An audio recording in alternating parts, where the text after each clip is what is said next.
इस समय हम नंदुरबार के धनोरा आश्रम में हैं, धनाजे आश्रम में हैं और यहाँ हमें आशीर्वचन प्राप्त हुए हैं अच्युतानंद जी सरस्वती साहब के। और जैसा कि आप लोग ये सब जानते हैं कि शूल पानी की झाली भवाना खप्पर माल होते हुए जब हम यहाँ पहुँचते हैं तो निश्चित रूप से आदमी के शरीर में थकान होती है, मन में तो एक नई ऊर्जा होती है, लेकिन जैसे ही हम इस आश्रम में पहुँचते हैं तो बाबा जी का अनुग्रह विनय जो हमें प्राप्त होता है कि कितना भी थका हुआ आदमी जब यहाँ आता है तो इनके प्यार और स्नेह की वजह से वो बिल्कुल प्रफुल्लित होकर सुबह फिर नई यात्रा के लिए तैयार हो जाता है। ऐसे बाबा जी को मैं प्रणाम करता हूँ। बाबा जी ने हमारे इंदौर शहर के ही होलकर साइंस कॉलेज से बीएससी की डिग्री प्राप्त की है और अब हम उन्हीं से जानते हैं कि बाबा जी किस तरीके से इस आश्रम को संचालित करते हैं। बाबा जी आपके श्रीमुख से बताइए कि किस तरीके से आप इस आश्रम को संचालित। आश्रम जो है मूल रूप से ये जमीन सुभाष पावरा जी की है और जब ये आश्रम नहीं था जी, केवल मंदिर था छोटा सा बीच का बना हुआ, तब यहाँ खुले में ही परिक्रमा वासियों की वो लोग सेवा किया करते थे।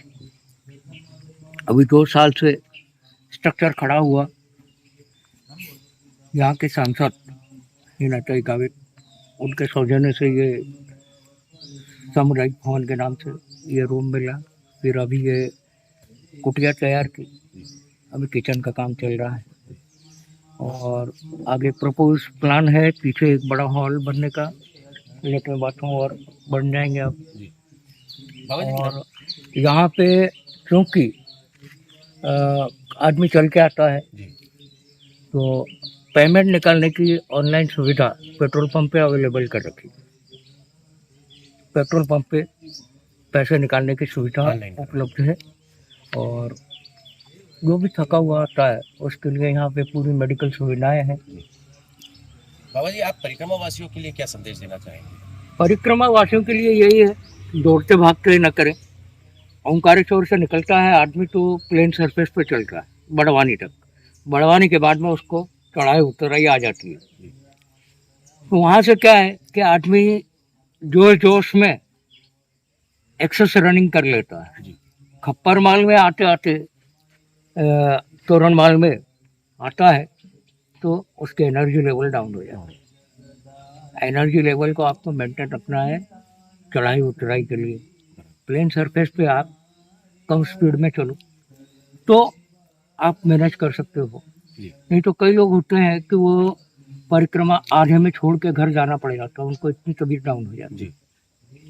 ऐसे कई केसेस भी आपने देखे होंगे कि वो जो है नर्मदा परिक्रमा छोड़ करके और वापस अपने घर चले गए। कई लोग पिछले साल भी 4-5 मूर्तियां यहीं से घर रवाना हो गई। आप इसे क्या कहते हैं कि ये नर्मदा मैया का आशीर्वाद नहीं रहा? देखो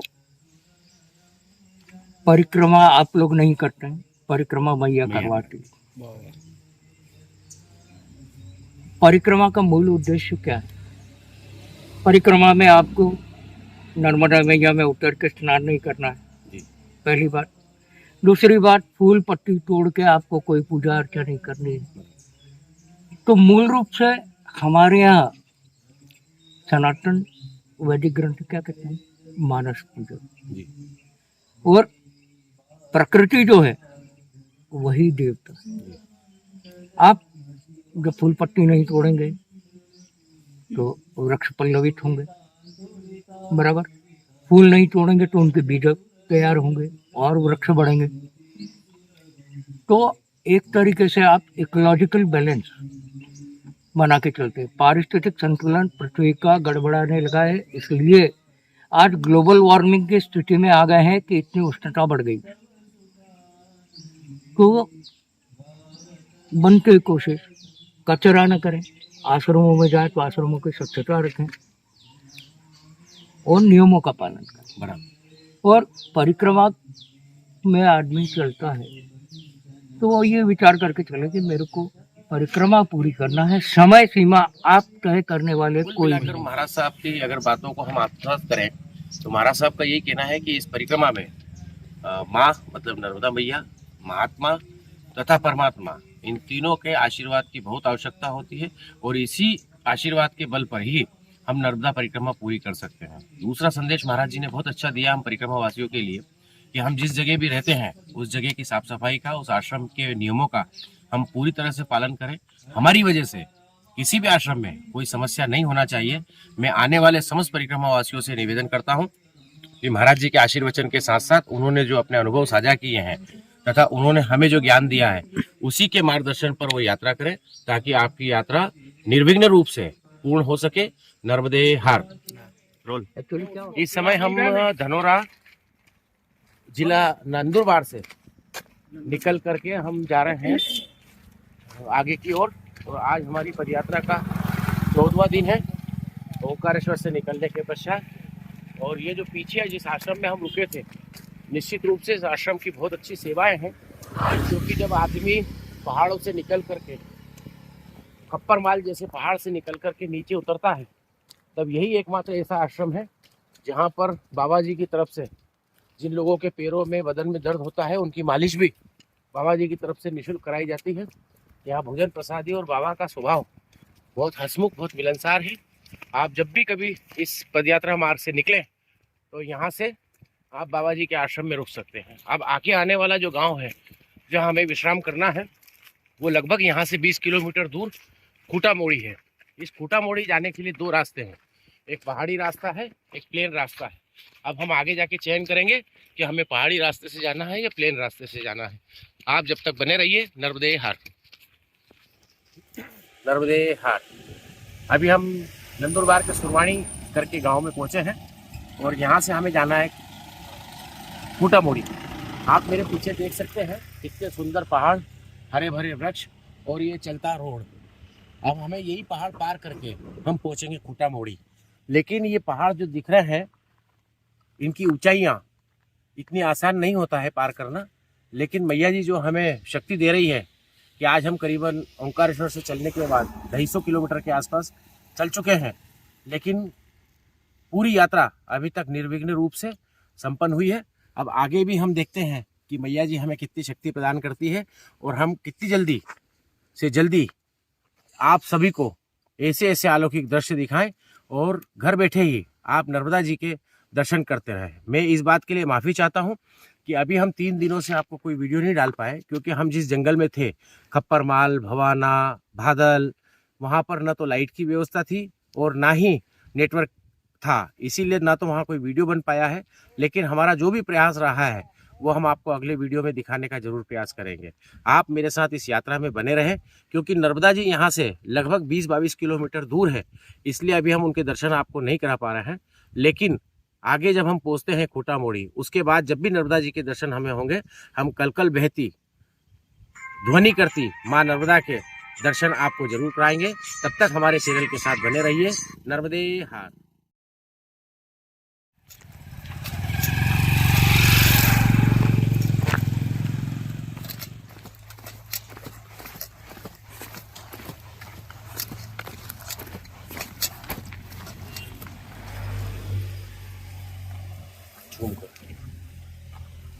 मेरा मनपसंद फल है सीताफल, और पूरे जंगलों में सीताफल सीताफल सीताफल।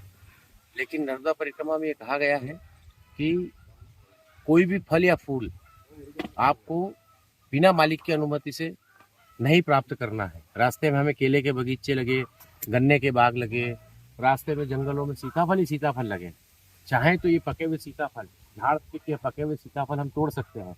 लेकिन जो आदेश हुआ है कि कोई भी फल पत्ती बिना उसके मालिक की सहमति और अनुमति से नहीं तोड़ना है, इसलिए हम नर्मदा परिक्रमा में इतने स्वादिष्ट फल होने के बावजूद भी हम इसे उस परिक्रमा का ध्यान रखते हुए छोड़कर जा रहे हैं। तो आने वाले नर्मदा परिक्रमा वासियों से निवेदन है कि जब आपको केले के बाग मिले, जामुन के बाग मिले, संतरे के बाग मिले या गन्ने के बाग मिले, सीताफल आपको मिले, बोर आपको मिले, तो नीचे गिरा हुआ हो तो आप उसे उठा लीजिए। लेकिन अगर कोई झाड़ पर लगा है और उसका कोई मालिक है तो उससे बिना पूछे आप वो फल प्राप्त न करें। नर्मदे हार।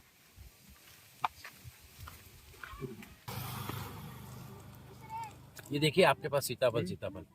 अभी कुछ देर पहले ही मैंने कहा था कि सीताफल खाने की बहुत इच्छा और मेरा मनपसंद फल है। तो झाड़ से तोड़ नहीं सकते थे, लेकिन यहाँ पर ये बेचने वाले बच्चे खड़े थे, इनसे हमने ये फल खरीदा है और सीताफल का आनंद हम इस यात्रा में ले रहे हैं। इसलिए इन सब बच्चों को बहुत बहुत धन्यवाद। बोलो नर्मदे हार। इस समय हम जलगांव से निकल करके पहुँचे हैं खूंटा मोड़ी, जिला नंदुरबार। यहाँ पर पैदल परिक्रमा वासियों के लिए अन्य क्षेत्र, भोजन और निवास की व्यवस्था है। हमारे साथी कुछ पहले से पहुँच चुके हैं और ये मां नर्मदा सेवाश्रम है और जो कि भुसावल जिला जलगांव द्वारा संचालित होता है। आइए अब हम देखते हैं कि कौन महाराज जी हैं, किस तरीके से यहाँ सेवा प्राप्त होती है, हम आपको दिखाते हैं। जब तक के लिए हमारे वीडियो में बने रहे। नर्मदे हार आश्रम पहुँचे हैं और आप देख सकते हैं कि हमारे साथ दत्ता भाऊ हैं जो अकोला के हैं। अकोला मतलब नासिक के पास के हैं। और उधर जगन्नाथ दादा खड़े हैं जो चावल बना रहे हैं। ये कहते हैं सदाव्रत प्राप्त करना। यहाँ पर जो है सदाव्रत मिला है, सदाव्रत मतलब चावल मिला है और जो भी सब्जी भाजी के लिए व्यवस्था मिली है।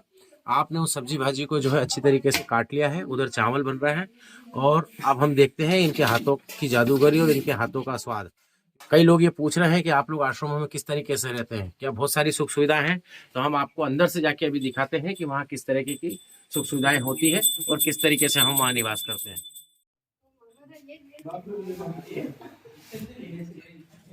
कई लोग पूछते हैं कि आश्रमों में भोजन किस प्रकार मिलता है।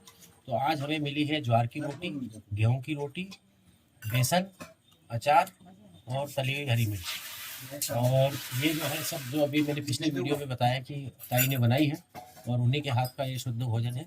ये बिना प्याज का है, उधर प्याज वाला है। इस तरीके से दो तरीके से उनको बनाना पड़ा है और यही भोजन हम सादा भोजन पूरी यात्रा भर करेंगे। नर्मदे हार।